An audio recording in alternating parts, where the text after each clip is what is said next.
पुंजाजी अप्पा धोंडप्पा रोकडे सेवानिवृत्त केंद्र प्रमुख यांच्या वयाच्या 75 वर्ष पूर्णत्वामुळे रोकडे परिवाराच्या वतीनं त्यांचा अमृत महोत्सव अतिशय उत्साहात आणि आनंदात थाटामाटात साजरा करण्यात आला। यावेळी त्यांचे सर्व सहकारी मित्र, आप्तेष्ट, पाहुणे मंडळी, यांचे सहकारी, सर्वच त्यांच्या बालपणीपासूनचे मित्रमंडळी हजारोंच्या संख्येने उपस्थित होते।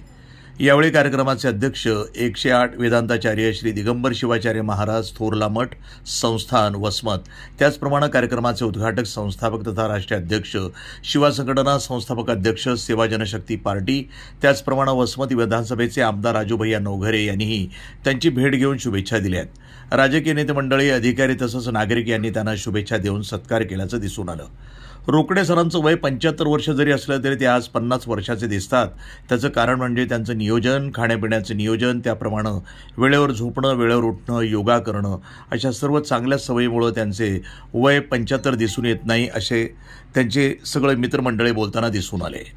आज वसमत या ठिकाणी आदरणीय पुंजाजी अप्पा धोंडीबा अप्पा रोकडे यांचा अमृत महोत्सवी कार्यक्रम या ठिकाणी सोहळा संपन्न होतो आहे। आजच्या या प्रसंगी मी पुंजाजी अप्पा रोकडे यांना माझ्या वतीनं, शिवा संघटनेच्या राष्ट्रीय शाखेच्या वतीनं आणि सेवा जनशक्तीच्या वतीनं हार्दिक शुभेच्छा देतो। त्यांना आरोग्यमय अशा प्रकारचं जीवन मिळावं आणि त्यांचा करण्याचीही संधी मिळावी व्यक्त करतो। पुंजाजी अप्पा रोकडे जीवनामध्ये शून्यातून विश्व निर्माण केलं आणि स्वतःपुरता स्वार्थी विचार न करता संपूर्ण कुटुंबाला बांधून ठेवलं। त्यामुळं पुंजाजी अप्पाचं जीवन वीरशैव लिंगायत समाजासह सगळ्या बहुजन समाजाला एक आदर्शमय अशा प्रकारचं जीवन आहे, आदर्शमय अशा प्रकारचं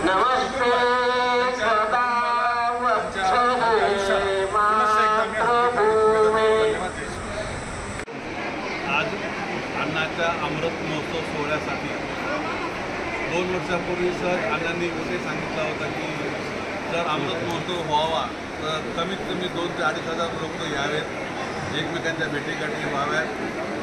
त्यावेळेस आम्ही ठरवलं की अण्णा, आपणाला 100% तुमचा 75वा वाढदिवस करायचा आहे आणि एकदम चांगल्या प्रकारे करू। आणि आज तो सोहळा आनंदात पार पडलेला आहे, खूप आनंद वाटत आहे। अण्णाचं जीवन पूर्ण हालाकीचं, गरिबीतून, काटकसरीतून गेलेलं आहे। 27 एप्रिल 1950 रोजी जन्म झाला। जवळपास 11 महिन्यानंतर स्वतःची आई वारली। आईविना दुःख कसं असते, कसं राहायचं, ते ज्यावेळेस बाळाला आई काय असं कळत नाही त्यावेळेस आई नसणं, या दुःखापासून सुरू झालेला प्रवास आज छोटंसं वृक्ष आज विशाल वटवृक्ष झालेलं आहे। त्याचबरोबर अण्णाने भरपूर सामाजिक कार्य केलेले आहेत, सामूहिक विवाह केलेले आहेत, कुटुंब कल्याणच्या योजना होत्या 10 त्या केलेल्या आहेत, सामाजिक लग्नामध्ये गरीब नववधूंना 33 कपाट गिफ्ट दिलेले आहेत आणि आजही वयाचे 75 वर्ष आहेत। पण असं वाटत नाही की अण्णा 75 वर्षाचे आहेत, अजूनही अण्णा वाटतं की 50 वर्षाचे आहेत। मला सुद्धा लाज वाटेल याच्यापेक्षा अण्णाचं काम फास्ट आहे। आतापर्यंत अण्णाच्या पूर्ण मनोकामना पूर्ण झालेल्या आहेत। मी आपल्या सगळ्याच्या वतीने सांगू इच्छितो, जर कुठली मनोकामना बाकी असेल मला सांगा, ती मी 100% पूर्ण करेन। आजच्या कार्यक्रमाला सगळे उपस्थित झाले, आमच्या नाहाचे मंडळी उपस्थित झाली, वैरसेव तेली समाज जे संघटना आहे त्यांचा अतोनात सपोर्ट झालेला आहे आम्हाला।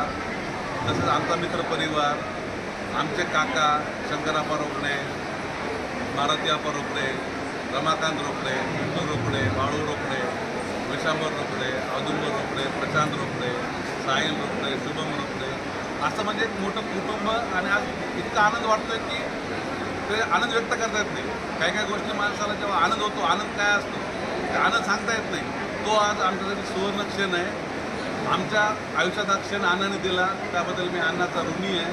आणि यापुढे अण्णाचं आयुष्य निरोगीमय, आनंदीमय आणि मनसोक्त राहावं। मला असं वाटतं हा अमृत महोत्सव केला, 100 वर्षाचा व्रज महोत्सव जो आहे तो बी करण्याचं भाग्य अण्णाने आम्हाला द्यावं, हीच ईश्वरचरणी प्रार्थना करतो। प्रतिनिधी नंदू परदेशी, वसमत, हिंगोली, NTV न्यूज मराठी।